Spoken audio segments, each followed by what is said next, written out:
Sim, estamos de volta com mais uma emocionante, cativante aula de ecologia. E o assunto desta aula são os ciclos biogeoquímicos. Como nós já vimos nas aulas anteriores, existe o ciclo da energia e o ciclo da matéria. A energia, na verdade, ela não cumpre ciclo nenhum. Ela, no momento que ela é fixada na Terra pelas plantas, ela se desprende a cada nível trófico que passa, de forma que ela não volta mais. Ela só volta de novo a energia no ciclo pela, de novo, a absorção das plantas, pela fixação das plantas, pelo processo fotossintético. Já a matéria, não. A matéria, gente, no momento que existe a composição, ela passa de um nível trófico para outro e se decompõe na morte e volta a fazer parte do ciclo de novo pela fixação e assim por diante.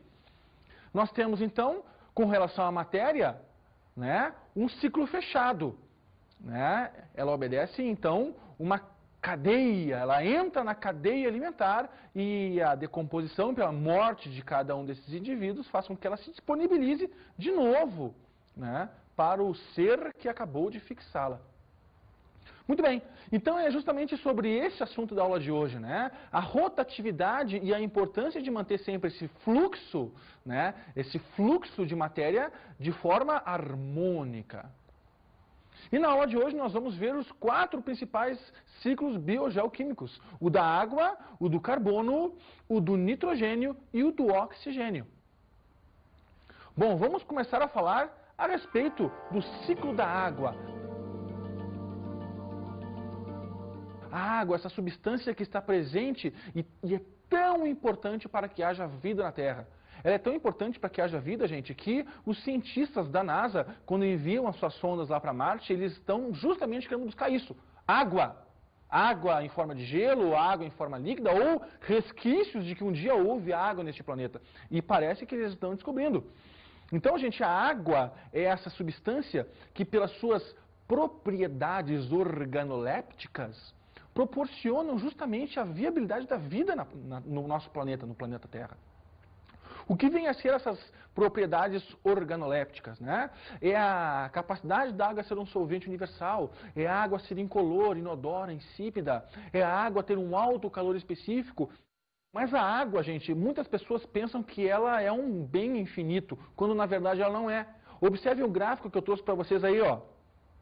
Nós vemos a participação de água que é julgada potável para a nossa vida na Terra. Nós vemos que em 2,5% da água do planeta, apenas 2,5% da água do planeta é doce, é considerada doce. Ou seja, não é aquela água do mar, é aquela água presente em rios, lagos, águas subterrâneas e patati, patatá. E desses 2,5%, se a gente for tomar agora esses 2,5% como sendo toda a água disponível, água doce, a gente vai ver que apenas 0,3% dessa água é aquela água que está presente em rios e lagos. E é aquela água que nós geralmente pegamos, captamos para a nossa utilização. E o que a gente faz com essa água? A gente insiste em lavar a calçada com jatos de mangueira, desperdiçando este bem que é tão raro já para nós. Existem países do globo terrestre que não possuem mais água potável para beber e que já precisam importar esta água. Então, grande parcela dessa água doce está em forma congelada, nas geleiras. Grande parte dessa água é a água que está no subsolo, ou seja, que é de difícil captação. E somente poucos por cento dessa água disponível, chamada água doce, é a água que a gente pode pegar de forma abundante. Mas como é que funciona o ciclo da nossa água? Vamos dar uma olhadinha no nosso cartazinho aqui que eu preparei especialmente para vocês. Então eu começo explicando o nosso ciclo partindo do armazenamento de água nos oceanos. Pela ação do calor do Sol, essa água evapora formando o que nós chamamos de nuvens.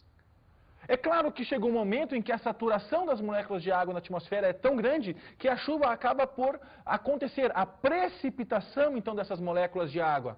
Essas moléculas de água, essa precipitação que nós chamamos de chuva, ela obviamente pode ocorrer em qualquer local do nosso planeta, formando ou geleiras em grandes altitudes, onde a temperatura é realmente baixa, ou então escoando, né, formando a água doce, né, que a gente propriamente conhece, no armazenamento de lagos, de rios, ou então essa água pode ainda se infiltrar no subsolo, formando as nossas águas subterrâneas, os nossos lençóis freáticos.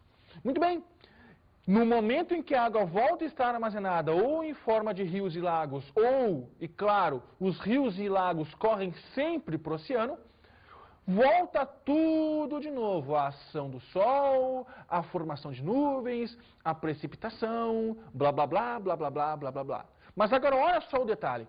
Eu ou as plantas podem absorver essa água. E essa água passa então a fazer parte do corpo, do organismo vivo. E essa água, gente, ela nunca vai se perder. Porque olha só o que acontece. Se a água, pelo ciclo curto, evapora, forma nuvens, condensa, vai para o mar ou vai para os lagos, evapora. Esse é o ciclo curto da água. É o ciclo simples da água. Agora, se uma planta absorve, eu posso obter essa mesma água me alimentando desse vegetal. Então, olha só, a água absorvida por uma planta que foi comida pelo gado e eu como a carne de gado. Então, essa água, gente, que está presente nos organismos vivos, ela também pode ser adquirida através da alimentação. Quem de vocês nunca ouviu falar que comendo uma fruta, tomando um suco, a gente não está se hidratando? Por quê? Porque os frutos, os vegetais, até mesmo as carnes, são hidratadas. E a gente pode, então, adquirir a água também dessa forma. Queridos amigos, a importância de se preservar esse ouro que nós temos, que é a água. E para isso, eu proponho a vocês um brinde. Gente, tem países que não possuem isto aqui que eu vou degustar neste momento. Olha só, ó.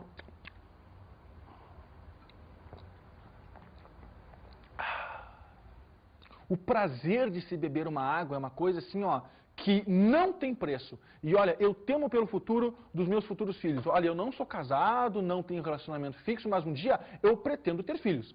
E você, querido aluno que está me olhando do outro lado do vídeo, eu tenho certeza que um dia também pretende ter isso. Pode ser que não passe pela cabeça agora, mas e o futuro que nós queremos deixar para as nossas futuras gerações? Para o meu filho, para o meu neto, para o meu bisneto? Eu quero melhor para eles. E isso passa... a gente não pode abrir mão de cuidar, então, da nossa maior riqueza, que é a água. O que o homem está fazendo com ela? O homem está acelerando processos, poluindo as águas, fazendo com que essa água sofra um processo de eutrofização, lançando fezes, lançando esgoto. E isso, eu bato sempre na tecla para vocês, né? A gente lançando matéria orgânica na água, a gente está sempre fornecendo para os animais, para os seres vivos que estão lá, um aporte nutricional muito grande. A supermultiplicação de algas, a supermultiplicação de peixes, faz com que a água rapidamente perca o seu oxigênio, faz com que a água morra. Então, um rio morto não é um rio parado. Um rio morto é um rio que não tem oxigênio e que não nos propicia vida, que não propicia uma floração de algas, uma floração de peixes, mas apenas sim de bactérias, protozoários, que são seres que nos causam, né, em alguns casos, doenças. Não devemos desperdiçar este bem. Gente, muito cuidado em casa ao escovar os dentes. Feche a torneira. Banhos reduzidos. Princesinhas, gatinha, aquele banho demorado já era. Não só pela conta de luz, mas pelo desperdício do bem precioso, do ouro transparente, do ouro branco que muitas pessoas falam. Ok? Vamos agora então para o ciclo do carbono.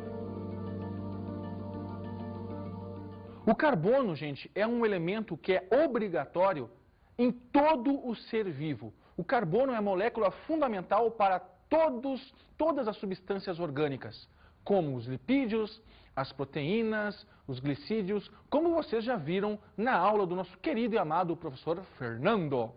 Então, o carbono, ele é disponível, está disponível para nós em forma de gás. O gás carbônico, o famoso CO2. E como todo gás, ele está na atmosfera. Como é que o carbono faz parte? Então, como é que nós conseguimos agregar essa molécula de carbono que está na atmosfera, em forma de gás, para o nosso corpo, para a composição da matéria aqui em solo? Gente, a fixação do carbono se dá através do que nós chamamos fotossíntese. A fotossíntese, quem faz, são todos aqueles seres autotróficos. São as algas cinofícias do reino Monera, são os protozoários, que são as pirrófitas, as euglenófitas e as crisófitas, e todos os vegetais. Então, pela fotossíntese, esse carbono que antes estava na atmosfera começa a ser introduzido na formação da molécula de glicose, na C6H12O6. Uma vez que esse carbono agora está na glicose, ele passa então a entrar na cadeia alimentar. O fato é o seguinte, o fato é que uma vez que o carbono está ou nas plantas, ou nos herbívoros que comeram as plantas, ou nos carnívoros que comeram os herbívoros, ou no onívoro que comeu qualquer um deles, no momento em que esse carbono faz parte do corpo, ele está sujeito, o corpo, seja ele qual for, à morte. E muitas vezes, isso aconteceu há alguns milhares de anos atrás, esse carbono não tem tempo de ser degradado, formando então jazidas verdadeiras de carbono, que são as jazidas de diamante, que nós conhecemos, que é carbono puro, é o grafite, né, que nós também conhecemos como carbono, que é o carvão mineral, e o nosso famoso petróleo. Diga-se de passagem, diamante, grafite, petróleo e carvão são elementos de polêmica, onde as pessoas praticamente se estapeiam para conseguir grandes quantidades disso, para poder fazer produzir, né, o que nós chamamos de combustíveis fósseis. No caso, o petróleo é um combustível fóssil valiosíssimo. Hoje, né, ele está valendo quase $49 o barril, blá, blá, blá, blá, blá, blá. A gente sente as consequências no nosso carro quando a gente vai abastecer. O diamante serve e interessa um pouco mais para as gurias, né? O que acontece? O sonho de consumo de toda mulher que diz amar alguém, né, é receber do amado aquele famoso anel ou famoso colar de diamantes. O valor desse elemento, gente, ele é valioso justamente pelo tempo e pelas condições que um diamante se forma. Sempre em altíssimas pressões, em altíssimas temperaturas e também com muito tempo, né, na produção, na formação desta joia. Né? Cientistas já conseguem sintetizar o diamante em laboratório, mas é claro que não tem o mesmo valor de um diamante encontrado de forma bruta no ambiente. Bom, o que o homem está fazendo com relação a isso? O homem está interferindo diretamente no ciclo do carbono, fazendo exatamente o quê? Superproduzindo não só dióxido de carbono, o nosso CO2, mas também, através da queima, o monóxido de carbono. É importante que a gente tome atenção com relação à produção do CO2 e do CO. Uma coisa é o CO2, o dióxido de carbono, que nós eliminamos na nossa respiração. Ó, entra oxigênio, e o que nós liberamos?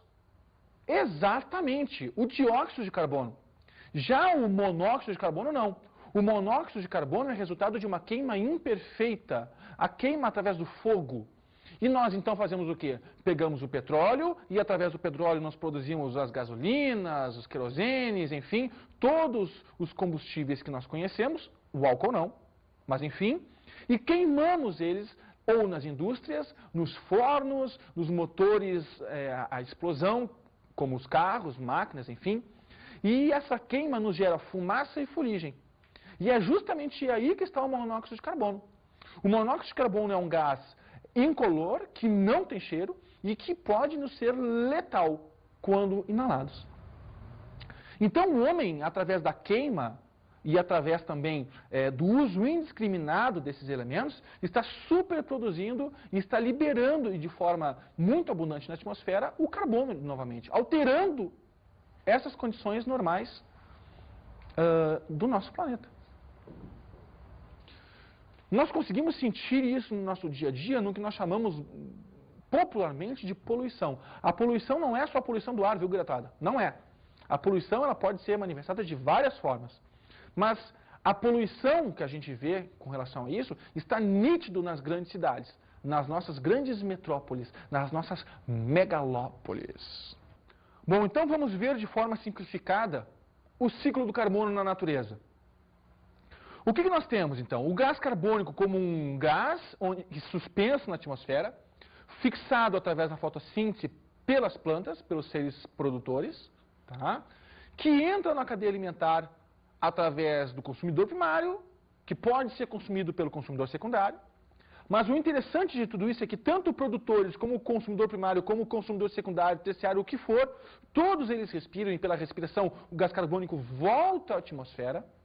Ou, se todos esses consumidores e produtores morrerem, eles serão decompostos pelos agentes decompositores e também vão voltar ou através da fermentação ou através da respiração de novo a ser gás carbônico, ou através das jazidas essas, das fontes carboníferas, petrolíferas, através da queima, da combustão, ele volta a ser gás novamente, ou gás carbônico ou monóxido de carbono. Gente, os desequilíbrios causados pela superprodução desse gás pelo homem são drásticos. São Paulo, por exemplo, uma grande megalópole, sofre diretamente as consequências da superprodução desses gases. O que acontece? Existem fenômenos, né, que alteram o ambiente natural. O primeiro fenômeno é o que nós chamamos de efeito estufa. Então é um fenômeno de efeito global. Todo mundo já ouviu falar disso. O que é o efeito estufa? Veja na imagem do seu vídeo. Os raios solares, eles conseguem penetrar na atmosfera terrestre, mas eles não conseguem, quando refletidos, se dispersar novamente na atmosfera. Eles ficam retidos, então, por essa camada de poluição, aumentando a temperatura da Terra de forma global. A alteração de meio grau que seja na temperatura geral da Terra, então, eles fazem cálculos onde eles calculam médias de todas as temperaturas do planeta e eles chegam à conclusão de que a temperatura subiu a meio grau, pode ter consequências drásticas para a humanidade, né? O degelo da água nas geleiras, nos polos, pode fazer com que cidades litorâneas ou até mesmo países, como por exemplo a Holanda, que é um país que tem problema com relação ao nível do mar, seja completamente inundado. Outro problema que vocês também estão vendo no vídeo de vocês é o que nós chamamos de inversão térmica, onde, pela ação desses gases que são mais quentes, eles ficam retidos numa camada superior. Todo mundo sabe que o gás frio, quando a gente abre o freezer, desce. E todo mundo sabe quando ferve a água que o ar quente sobe. Então, de forma natural, os ventos verticais formados por esse fenômeno de ar frio que está mais em cima desce e ar quente sobe, renova os ares das grandes metrópoles de forma natural. Agora, a inversão térmica é justamente a superprodução desse gás carbônico e desse monóxido de carbono, fazendo com que o ar em cima fique mais quente. E o ar quente permanece em cima. Embaixo, o ar frio, principalmente evidenciado nas épocas de inverno, fica embaixo.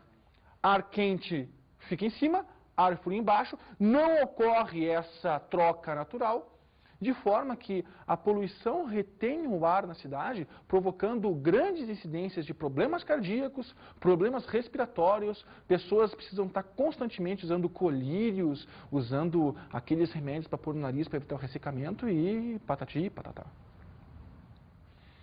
Outro problema que é bem evidenciado com relação a isso são as ilhotas de calor. Ou seja, todo mundo, né, já sentiu que na cidade é mais quente do que no campo.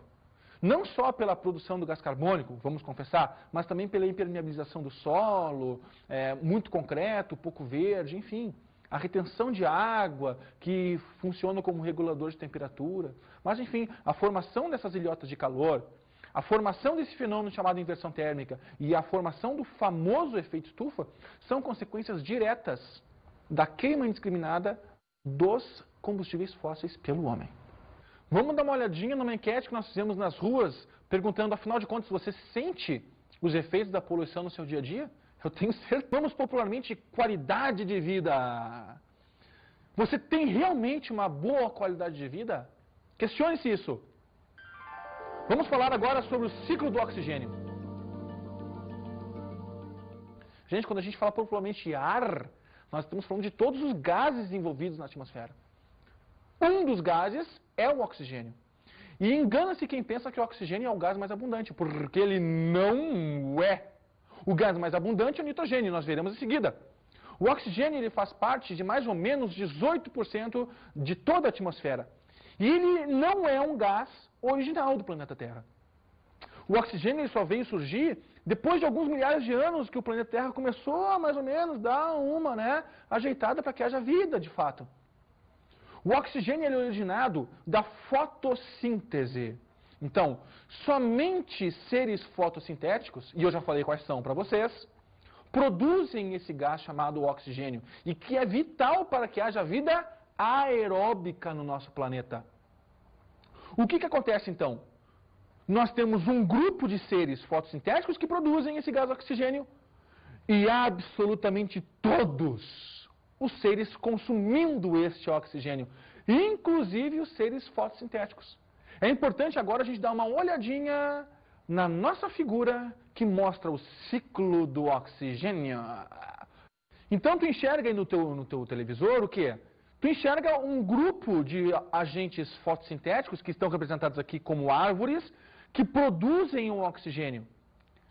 As próprias plantas, os próprios seres fotossintéticos, eles também consomem esse oxigênio. Né? Muitas pessoas têm aquela ideia errada de que não, de que os vegetais só produzem oxigênio de dia e de noite consomem. Não. Ele consome oxigênio também de noite e de dia. Então, eles junto com a sua produção, eles também consomem. Agora, o que acontece? Todos os seres consomem o oxigênio produzido pelos seres fotossintéticos. Os herbívoros, que são os que comem as plantas, os produtores. Os carnívoros, que comem os herbívoros. E assim por diante. Todos eles, então, respiram, precisam do oxigênio para se manterem vivos, para produzir energia. E o que acontece? Como é que o oxigênio volta, então, para a atmosfera? Somente através da fotossíntese novamente. Só que não é só, queridos amigos.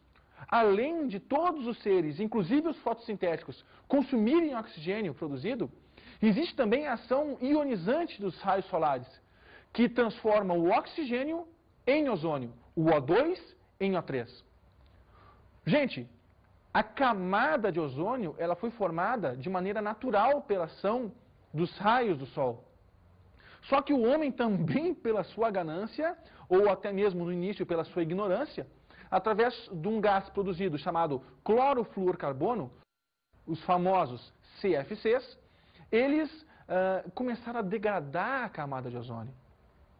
O resultado prático da degradação da camada de ozônio é a formação de um buraco que permite a ação radioativa, irradiante, mutagênica desses raios solares, que pode provocar em nós humanos pequenos cânceres de pele ou a morte mesmo. O que acontece, gente? Não só o homem está sendo influenciado por essa ação radioativa do Sol, mas também outros seres, plantas que vivem principalmente no Polo Sul, animais que vivem nesse ambiente também são atacados por isso. A gente sempre tem aquela noção de, bom, o homem vai sofrer direto com isso. Não é só o homem que sofre com a ação do Sol, todos os seres sofrem. E o homem atingindo e acabando com a camada de ozônio através dos clorofluorcarbonos, ele também está ajudando a degradação de outros ambientes. A Terra, pelo seu movimento de translação e rotação, faz com que esses gases acabem se acumulando muito mais no sul, na sua zona meridional. Logo, o buraco de ozônio que você está vendo na sua tela aí, numa foto tirada pela NASA, né, permite com que esses raios solares penetrem de forma veemente nos seres, provocando, então, mutações e consequentes doenças nos organismos. Bom, no gráfico que você está vendo agora também no seu televisor, a gente vê a relação direta entre a quantidade de CFCs afetando a quantidade do ozônio na atmosfera. E a gente vê que enquanto os CFCs vão aumentando, o clorofluorcarbono, né, atingindo o ozônio, faz com que esse ozônio decaia na mesma proporção. Vamos agora falar sobre o ciclo do nitrogênio. O ciclo do nitrogênio, ou seja, o nitrogênio é o gás mais abundante na atmosfera da Terra. Ele está presente em cerca de 78% de tudo o que nós chamamos popularmente de ar. Senhoras e senhores, não é o oxigênio, é o nitrogênio. E o nitrogênio é um gás fundamental, é um gás que já estava no planeta Terra na sua origem. E que ajudou, claro, pelas composições químicas que ocorreram nesses milhares de anos, a formar os gases que nós temos hoje no planeta Terra. Gás carbônico, oxigênio, entre outros. O nitrogênio, gente, ele é super importante na composição das proteínas. O nitrogênio, gente, ele é base dos aminoácidos. E sem aminoácidos, sem proteínas. Sem proteínas, sem ácidos nucleicos, sem nada disso. Então, os aminoácidos, né, como o elemento nitrogênio, são fundamentais para que haja vida na Terra. Fundamentais. Vamos dar uma olhadinha, então, no ciclo do nitrogênio. Então, o nitrogênio, assim como o carbono, assim como o oxigênio, também é encontrado na natureza em forma de gás. O N2. Só que o N2 é um gás muito, muito estável, né? E não é por nada que ele é fixado aqui na Terra. Mas olha só, no momento em que há a fixação do nitrogênio por bactérias fixadoras, esse nitrogênio ele tem que sofrer um processo de transformação. Ele passa então de nitrogênio para um resultado final chamado nitrato. E é o nitrato que vai fazer parte das plantas, dos seres fotossintéticos, e que vai agora entrar na cadeia biológica de novo, naquela cadeia alimentar de novo. Os herbívoros vão comer as plantas, os carnívoros vão comer os herbívoros e assim sucessivamente. Cada um desses seres, de novo, pode morrer. E no momento que eles morrem, eles entram em processo de decomposição. E aí entram em cena as bactérias decompositoras, as bactérias desnitrificantes. Então nós temos bactérias nitrificantes que fixam o nitrogênio do ar na matéria, no solo, nas plantas, nos seres vivos, e nós temos os seres desnitrificantes, as bactérias desnitrificantes que fazem o processo inverso, transformando de novo o nitrato ou a amônia, enfim, em nitrogênio gasoso. Mas olha só, gente, essa fixação do nitrogênio ela pode ser feita de duas maneiras. A primeira maneira e mais simples é a deposição atmosférica, né? O nitrogênio, através das chuvas e da composição com outros gases, ele realmente decanta e é absorvido pelas plantas. A outra maneira é a nitrificação biológica, onde essas bactérias e seres nitrificantes transformam o N2 em nitrato nas seguintes etapas. Na primeira etapa eu tenho o gás nitrogênio sendo convertido através de elementos chamados de rizóbio, que vivem mutualisticamente em raízes, preferencialmente de plantas leguminosas, que transformam então o nitrogênio em íon amônia, num processo que nós chamamos de amonização. Depois dessa amônia, como ela é muito tóxica, ela precisa ser transformada. E ela é transformada de amônia em nitrito, por seres que nós chamamos de nitrossomonas. Depois, esse nitrito é transformado em nitrato, por seres que nós chamamos de nitrobacters. Né? Então, nós temos 3 organismos tratando em diversas etapas do processo de nitrificação. Então, a amonização e a nitratação são o processo de nitrificação. E todos esses seres são os seres nitrificantes. Então, queridos amigos, é um pouco complicado, talvez, entender como é que funciona essa dinâmica. Mas, essa fixação do nitrogênio ele é fundamental para que haja vida na Terra. E da mesma forma que a desnitrificação por fungos, por bactérias, também é fundamental. Então, o gás nitrogênio, pelo seu volume e pela importância que existe dentro das nossas moléculas, ele é indispensável para o entendimento. Os agrônomos e os fazendeiros, percebendo da importância do nitrogênio para as plantas, alguns no passado, começaram a supercolocar, a impregnar o solo de nitrogênio para que as plantas pudessem se desenvolver da maneira mais adequada. Mas acontece que esse tiro saiu pela culatra. São os adubos químicos, né, que são ricamente impregnados pelo elemento nitrogênio. E isso, gente, pode ser elemento de poluição. Né? Então, esse adubo químico lançado no solo, se chove, é todo lançado aonde? Nos rios e nos lagos. E essa nitrificação pode causar problemas para os seres que vivem nesse lago ou nesse rio. O importante quando se fala em ecologia, quando se fala no manejo sustentável agora para a Terra, que é o que nós desejamos para todo mundo, para todos os seres que produzem, para todos os pecuaristas, para todos os plantadores, enfim, é que haja a adubação verde, a rotatividade das culturas. Por quê? Plantas leguminosas como, por exemplo, soja, feijão, ervilha, elas puxam muito nitrogênio do solo. Então é importante tu intercalar essas plantas com outras plantas que puxem outros elementos do solo em proporções diferentes para fazer com que esse solo descanse. A importância, então, de um manejo biológico adequado é fundamental para que o solo não se esgote. A chuva ácida, gente, é um problema que não envolve apenas o ciclo das águas, o ciclo da água. Também não envolve só o ciclo do carbono, com a superprodução de gases, do gás carbônico, do monóxido de carbono. E também não está diretamente, somente ligado à superprodução de nitritos e de sulfatos, e que são lançados na atmosfera. Percebam que a chuva ácida é um problema que envolve vários elementos, vários ciclos, e que nos remete a um problemão, né? A chuva, naturalmente ácida, ela tem um pH que varia entre 6 e 6,5 mais ou menos.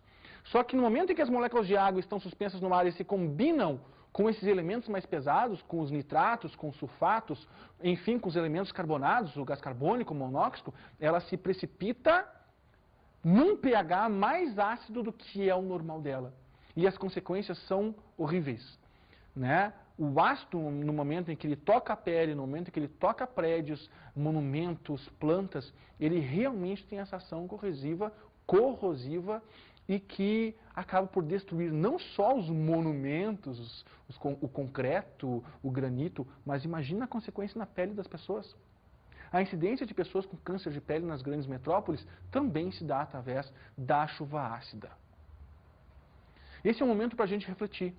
Eu vou colocar para vocês agora na tela umas imagens de algumas chaminés, de algumas fábricas que lançam, como você está vendo, poluição no ar 24 horas por dia. A emissão desses gases poluentes faz com que realmente o planeta tenha que entrar em alerta, tenha que estar numa condição de atenção. Gurias, caras, façam alguma coisa. Façam alguma coisa. Gente, um grande abraço para vocês. Mas antes, as nossas dicas de estudo.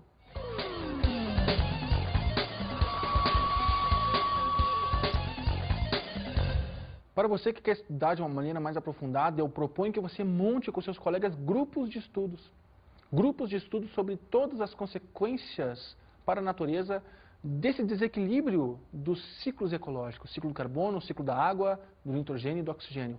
Monte com seus colegas esses seminários e exponha para as outras turmas. Talvez se você esteja no terceiro, no segundo ano, monte essas palestrinhas para o pessoal da 8ª série, do 1º ano. Enfim, já fomente no seu colégio, na sua instituição, essa cultura de que é necessário cuidar do nosso planeta, mas não vamos começar a cuidar do planeta como um todo, não. Vamos cuidar primeiro do nosso colégio, vamos cuidar primeiro da nossa casa, para que a gente consiga contaminar um por um e aí fazer disso um mundo muito melhor.